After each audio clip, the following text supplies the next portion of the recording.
라파엘 나달이 페더러의 최고 경쟁자이자 발목을 잡은 선수라면 페더러의 최초 메이저 대회 우승의 최대 걸림돌이었던 선수가 있으니 그는 바로 호주 출신의 레이튼 휴이트이다.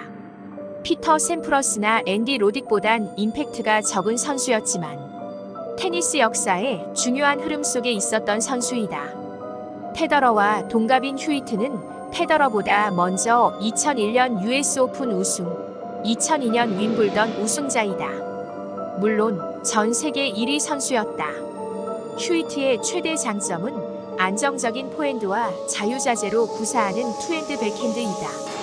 비교적 작은 180cm 이하의 신장이지만 큰 키의 선수보단 민첩성을 바탕으로 강한 서브나 스트로크는 없지만 극강의 안정성을 가진 선수였다.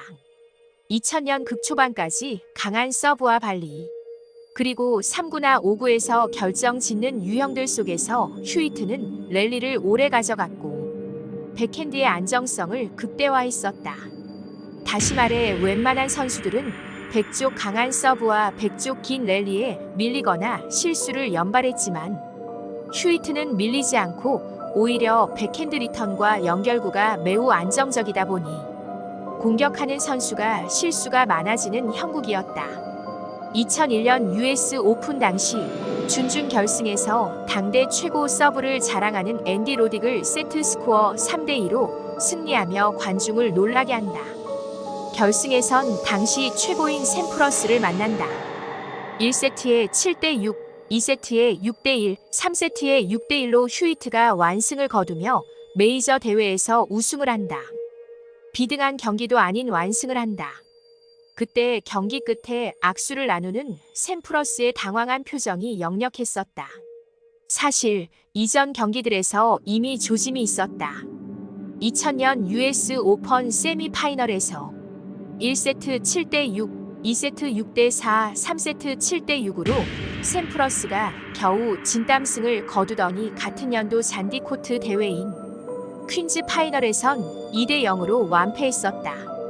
경기 내내 샘프러스는 강한 서브앤 발리로 나갔지만 번번이 휴이트는 가볍게 백핸드 리턴으로 방어했고 오랜 랠리로 가면 안정적인 휴이트의 승점으로 가기 일쑤였다.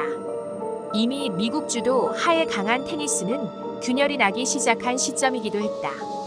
이런 두 번의 메이저 대회를 우승하며 세계 1위에 있는 휴이트는 간간히 페더러의 추격을 제어했었다. 2002년 ATP 파이널즈 상하이 대회에서 세미 마이너스 파이널 세트 스코어 2대1로 휴이트가 승리한다. 아직 메이저 대회 우승이 없는 페더러는 완성되지 않은 서브와 백핸드에서 실수가 많았고 휴이트의 백핸드 랠리에 고개를 숙였다. 사실 대부분 공격 포인트가 왼쪽 백핸드 쪽에 있다. 백핸드 쪽 깊은 공을 어려워하기 때문에 빠르게 결정을 내기 위한 수단으로 사용한다. 또한 틈을 만들거나 우위의 포지션을 유지하거나 포지션을 뺏기 위해서도 사용한다. 하지만 투핸드 백핸드의 최대 장점인 조금 밀리는 상황에서도 순간 대처가 용이하고 안정적인 공을 리턴할 수 있다는 것이다. 샘프러스와의 경기에서 서브앤 발리로 네트를 점령하면 휴이트는 다운 더 라인이나 크로스 코트로 공을 보내 샘프러스의 공격을 무력화했다. 서브앤 발리가 여의치 않자 샘프러스는 랠리를 길게 가져가 보지만 안정적인 휴이트에게 실점을 하고 만다.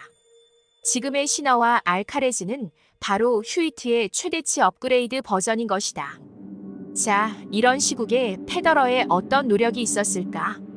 당연히 서브의 성능을 더했고 거기에 더해 휴이트를 상대하기 위해 비장의 무기가 있었으니 바로 백핸드 슬라이스였다. 2004년 US 오픈 결승전에서 세트 스코어 3대0 그것도 2세트는 6대0으로 완승을 거둔다. 그때 경기를 소환해보면 페더러의 더 예리해진 서브와 더 깊어진 백핸드 슬라이스를 적절히 사용하며 여유롭게 경기를 주도해갔고 백핸드 슬라이스로 리듬을 조절하며 휴이트의 백핸드를 무력화시켰다.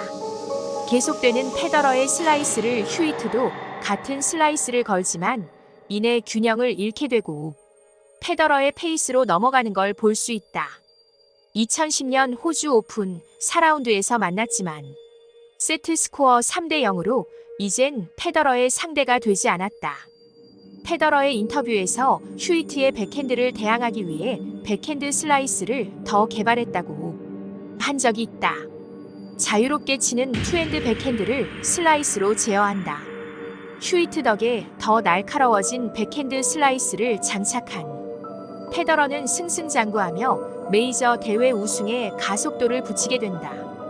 특히 페더러의 승률이 가장 높은 대회가 윈블던이었던 것만 보아도 슬라이스의 위력은 대단했다. 윈블던 대회 우승 8회이고 2003, 2004, 2005, 2006, 2007, 2009, 2012, 2017 준우승 4회 2008, 2014, 2015, 2019까지 통산 105승 14패로 승률 88.15%로 가장 높은 성적을 낸다.